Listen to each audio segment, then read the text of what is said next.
yung kakagising mo lang tapos hindi mo alam kung anong uunahin mong gagawin kasi sobrang kalat ng bahay niyo. So ayan, pumunta ako dyan at nagayos ng Dorabox. At nakita ko nga yung TV namin, inaalikabok no. So napaisip ako kung anong mainam na gagawin.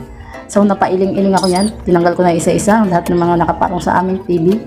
Ayan, kinukuha ko na at parang nahihirapan ako dyan. Ayan na nga po, pinipilit ko tanggalin yung TV na nakahangal. So nahihirapan ako dyan tanggalin. Paano ba ito matanggal? Diyos ko Lord, ano bang gagawin dito? So tinanggal ko yung damit. Tapos, ayun nga, natanggal ko na po yung sunod na tatanggalin natin ay yung antena. So nahihirapan ako dyan, nakikita nyo naman. Sa sobrang nga pong katandaan ng TV na yan, tignan nyo naman, sobrang alikabok na at maagi. So ayan, pababa na ako, di ko alam kung anong gagawin ko dyan.